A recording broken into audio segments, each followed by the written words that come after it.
దుష్టశక్తులను దునుమాడే ఒక మహాప్రభావము వేదమంత్ర ఉచ్చారణ ఉంది.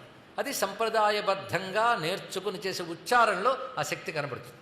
ఆ తర్వాత వచ్చిన పురాణాది వాంగ్మయంలో అక్షర దోషాలు లేకుండా, ఉచ్చారణ దోషం లేకుండా చేయగలగాలి. వేదవాంగ్మయంలో స్వరము ఉంటుంది, సంప్రదాయము ఉంటుంది, ఇవన్నీ ఉంటేనే అదిగా పనిచేస్తుంది. ఆ నాదం ఎలాంటి ప్రభావం చూపిస్తుంది అంటే, ఒకచోట శాస్త్రంలోనే వర్ణిస్తారు, కొన్ని నాదములు దేవశక్తిని జాగృతం చేస్తాయట.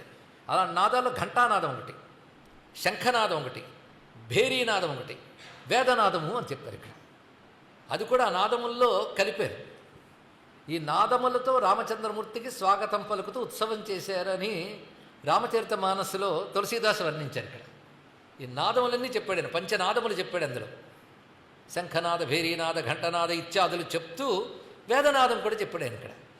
ఈ చెప్పడంలో ఉద్దేశం ఏంటంటే, శంఖం మోగించారు, ఏమర్థమైంది? శంఖం ఏం బోధించిందండి మీకు? నాయన పాపము చేయుకుడి, పుణ్యము చేయుడి, ఇలా బోధించిందే శంఖం. కనుక దానిలో మెసేజ్ లేదు కనుక శంఖనాదం మంచిది కాదంటామా? మెసేజ్ ఏమిటండి? నీతి చెప్తే అందరూ మారిపోతారేమిటి?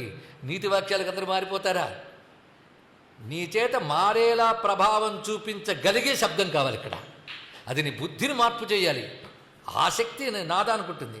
అది ఘంటనాద, శంఖనాదములు ఏం చేస్తాయంటే, మీరే చదువుతారు ఏం చేస్తాయి. యాగమార్థంతు దేవానాం గమనార్థంచ రక్షతాం కుర్యాత్ ఘంటారవంతత్ర దేవతాహ్వాన లాంఛనం. దేవతలను ఆహ్వానించడానికి గాను, అంటే వాళ్ళు రావడానికి గాను, ఆహ్వానించడానికి కంటే వాళ్ళు రావడానికిట. అంటే రావయ్య అని పిలవక్కర్లే, ఘంటనాదం మోగిస్తూ వస్తారు వాళ్ళు. ఆగమార్థంచ దేవాను, వాళ్ళు రావడానికి, గమనార్థంచ రాక్షసం, రాక్షసులు పలాయనం చిత్తగించడానికి. అందుకుట మేము ఘంటానాదం మోగిస్తున్నాం అంటే, ఈ శబ్దం మోగించగానే దేవతాశక్తులు అక్కడికి వస్తే దుష్టశక్తులు పోతాయిట. అది ఘంటానాదం. శంఖనాదానికి అదే శక్తి.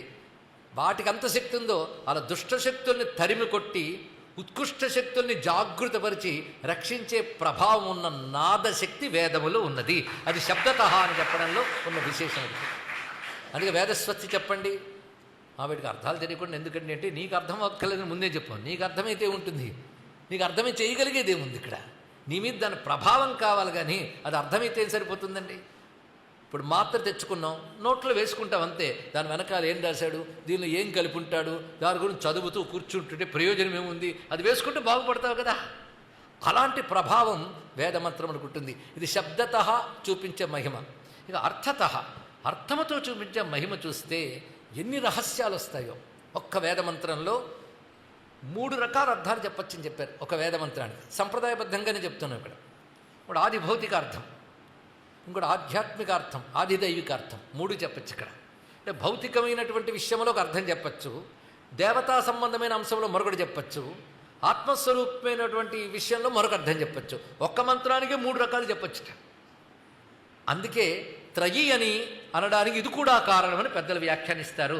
3 విధములైన అర్థములు చెప్పడానికి తగినటువంటి శక్తి వేదమంత్రాలు ప్రతిదానికి ఉన్నది. పైగా ఒక వేదమంత్రానికి అర్థం చెప్పాలంటే బహుశాస్త్ర పరిజ్ఞానం అవసరం. శిక్షా, వ్యాకరణ, ఛంద, నిరుక్త, జ్యోతిష కల్పములు వేద అర్థం తెలుసుకోవడానికి సహకరిస్తాయి. ఈ షడంగములతో తెలుసుకోగలగాలి. పైగా ఒక్కొక్కసారి ఆశ్చర్యం, వేదము చెప్పిన జ్యోతిర్విజ్ఞానం, దీని గురించి ఒక పరిశోధన చేస్తే జ్యోతిష్శాస్త్రం అనేదైతే ఉందో ప్రామాణికంగా అది వేదం నుంచి జనించిందే అని అవే చెప్తున్నా. శాస్త్రములు చెప్తున్న వేదం నుంచి జనించేము అంటే వేదములకు ఉపవేదంగానే, లేదా వేదములకు అంగముగా జ్యోతిర్వేదాన్ని మనం చెప్తున్నాం. ఈ జ్యోతిర్మండలములకు సంబంధించిన మంత్రములెన్నో వేదములో ఉన్నాయి. ఇప్పుడు చెప్పండి, ప్రకృతిని చూసి, నిప్పును చూసి, నీటిని చూసి చెప్పారా? నువ్వు టెలిస్కోప్తో కూడా చూడలే నక్షత్రాల గురించి చెప్పింది వేదం. తెలుసుకో ఇక్కడ. అప్పుడు ఈ యంత్రాలు ఏమీ రాలేదే. అలాంటిది అక్కడెక్కడో సుదూర ప్రాంతంలో నక్షత్రాలు, వాటి యొక్క ప్రభావాలు, పాలపుంతలు, గ్రహాలు, వాటి యొక్క ప్రభావాలు, ఇంకా వాటిని తెలుసుకోవడం కాదు, వాటి ప్రభావాలను కూడా చెప్తూ వాటి యందున్న అధిదేవతా శక్తులు, మనకు కనబడుతున్న వాటి యందు ఒక భౌతిక పదార్థాన్ని అధిష్ఠించి దేవతలు ఉంటారు. నాకు కనబడలేదంటే, ఒక ఊరికి మనం వెళ్ళినంత మాత్రాన ఆ దేశ ప్రెసిడెంట్ వచ్చి మనకు కనబడ్డు, ప్రైమ్ మినిస్టర్ వచ్చి కనబడ్డు, నేనే ఈ ఊరికి ప్రైమ్ మినిస్టర్ నేను చెప్పడం. నీకు బుద్ధి ఉండాలి. ఇది ఒక దేశం ఉందంటే దీని ఒక నాయకుడు ఉంటాడు, తెలుసుకుని వస్తే సరిపోతుంది. అలాగే ప్రకృతి పదార్థాలకు కూడా అధిష్టాన దేవతలు ఉంటారు, అధిదేవతలు ఉంటారు. వారి అధీనంలో ఉంటుంది పదార్థం.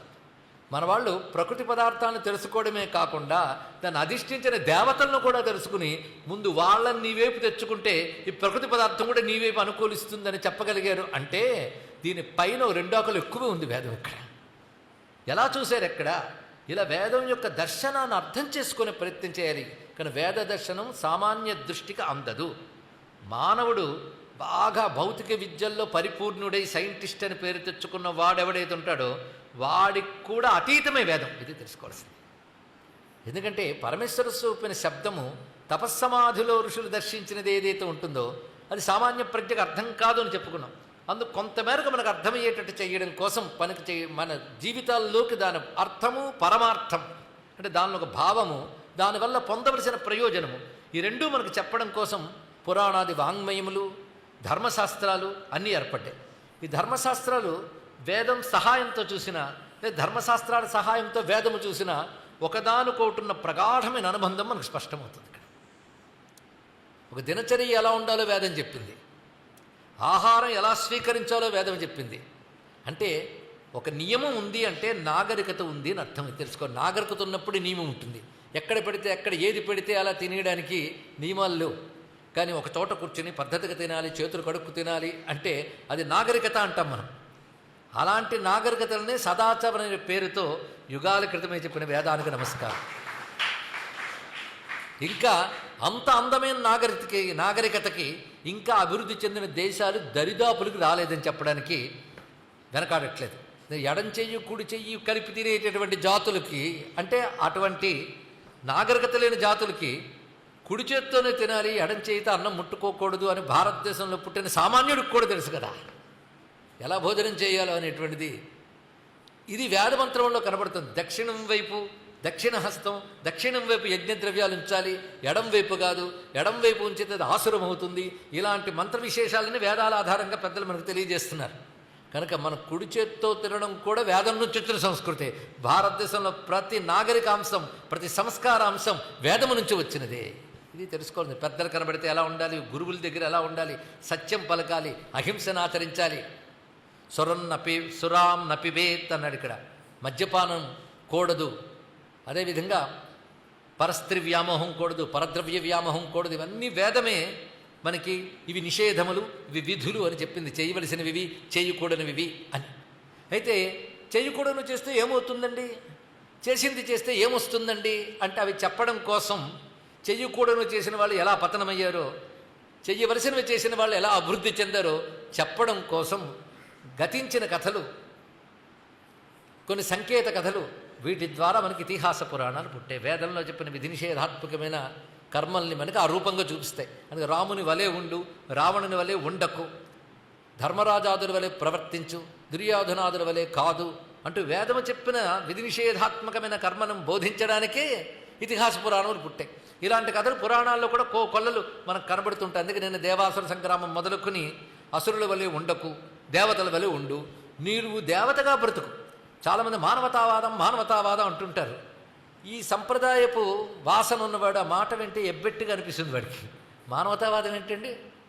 మానవుడుగా బ్రతక కాదు, మానవుడు దివ్యుడుగా పరిణమించాలి, దివ్యుడుగా పరిణామక్రమంలో నేర్చుకోవాలి. కనుక ఆ దివ్యత్వానికి ఏ వాదం ఉందో ఆ దివ్యత్వవాదం చెప్పింది సనాతన ధర్మం. మానవతావాదం కంటే పైదది. పశువుగా జీవించును, మానవుడుగా జీవించును కాదు, వాడు దివ్యుడు కావాలి కదా. దాని ప్రకారంగా ఎలా వెళ్ళాలి, ఏ సందర్భంలో ఎలా ప్రవర్తించాలి. పైగా ప్రాక్టికల్ అని ఒక మాట అంటూ ఉంటాం. కొన్ని సిద్ధాంతాలు వినడానికి బాగుంటాయి కానీ పాటించేటప్పుడు మాత్రం ఇంకోలా ఉంటాయి. కానీ వేదం ఎలా చెప్తుందంటే పాటించడానికి యోగ్యమైనవి చెప్తుంది. సత్యం అనే మాట ఉన్నది, ధర్మం అనే మాట ఉన్నది, అదేవిధంగా అహింస అనే మాట ఉన్నది. ఇవి అన్ని చోట్ల అన్ని రకాలుగా వర్తించమని చెప్తుంది. ఒక చోట హింస అవుతుంది, ఒక చోట సత్యం అసత్యం అవుతుంది. ఎలాంటి చోట్ల సత్యం అసత్యం అవుతుందో, ఎలాంటి చోట సత్యం అవుతుందో కూడా వేదం చెప్తుంది. ఇక్కడ దాన్ని ఆధారం చేసుకుని కృష్ణ పరమాత్మ మొదలైన వారు రాజనీతులు దాన్ని చక్కగా చూపించి చెప్పారు మనకి. ఇలాగా ఒక బోధ యొక్క అప్లికేషన్స్ ఏ పరిస్థితుల్లో ఏ విధంగా ఎలా చేయాలో కూడా చెప్పింది వేదం. అంత చక్కగా అర్థం చేసుకుని చెప్పిందండి. ఊరికనే బండగా నీతులు బోధించడం కాదు. అలా బండగా నీతులు బోధించి పుస్తకాలు పట్టుకు తిరిగేటటువంటి మతాల వాళ్ళు ఎవరైతే ఉన్నారో వాళ్ళు చేసినంత హింస వాళ్ళు చేసినంత మంచిని ఎవరూ చేయరు. ఉపదేశాలు మాత్రం వాటిలో గొప్పగా ఉంటాయి. పొరుగువాడి నీ వల్లనే ప్రేమించుము, ఎప్పుడు నీ మతములోకి మార్చిన తర్వాత. అది వాళ్ళ సిద్ధాంతం. వాళ్ళు పొరుగువాడిని వాళ్ళే ఎలా ప్రేమిస్తారని ఇక్కడ వాడిలా మార్చుకున్నాక అప్పుడు ప్రేమిస్తాడు. మనం అలా అను అందరూ ఒకలా ఉండరని అర్థం చేసుకున్నారు. అందుకే అందరికీ ఒకే నీతి చెప్పలేదు, అందరికీ ఒక ధర్మం చెప్పలేదు. ఎందుకంటే అందరూ ఒకేలా జీవించలేరు అని తెలుసు.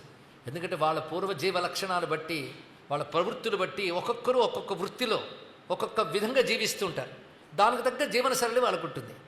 ఆ జీవనశైలి ఉన్నవారు అలా జీవిస్తారు. వాళ్ళని నీలా మార్చే ప్రయత్నం చేయకు. ఎందుకు నువ్వు ఒక్కడివే గొప్పవాడవా, వాడు ఎందుకు గొప్పవాడు కాడు? కానీ వాళ్ళు వాళ్ళగానే జీవించలే, నువ్వుగా జీవించు. కానీ నీ పద్ధతి, నీవు ఏ శాస్త్రం పట్టుకుని ఉన్నావో దానికి తగ్గట్టు ఎలా జీవించాలని శాస్త్రం చెప్పిందో అది నీ నియమం, అది వాళ్ళ నియమం. అది ఇది కలిసి ఒకటే సనాతన ధర్మానికి చెందింది కనుక అందరూ ఆ గొడుగులోనే ఉంటారు. ఎవరి నియమాలు వాళ్ళు పాటిస్తుంటారు, ఒకరినొకరు పరస్పరం ప్రేమతో ఉంటారు. అంత అందంగా చెప్పించింది సనాతన ధర్మం. ఆ వైవిధ్యం వల్లనే, ఆ సమానమైన భావం చెప్పడం వల్లనే యుగాలు యుగాలు దాటినప్పటికీ ఈ వ్యవస్థ ఇలా నిలబడింది. పరస్పర ద్వేషాలే ఉండేటట్లయితే ఇంతకాలం నిలబడేది కాదు. పరస్పర ద్వేషం అనేటటువంటిది ఇందాక చెప్పేమే, పరాయి వాళ్ళు దాడికొచ్చిన తర్వాత ఇలా ఆలోచించవచ్చు అని ఒక దుర్బుద్ధిని సృష్టించి ఉదాత్తమైన ఆలోచనల్ని పక్కకు తీసేసి వైవిధ్యాన్ని వైరుధ్యాల కింద చూపించి పరస్పర ద్వేషాలు తీసుకొచ్చారు. అంటే వేదం గురించి సాధారణంగా లోకంలో చెప్పే పరాయి వారి అభిప్రాయాలను అనుసరించి మనం ఏర్పరచుకున్నటువంటి ఏ తప్పుడు అభిప్రాయాలు ఉన్నాయో వాటిని తొలగించుకోవడం కోసం ఇంతవరకు మాట్లాడుకున్నాం.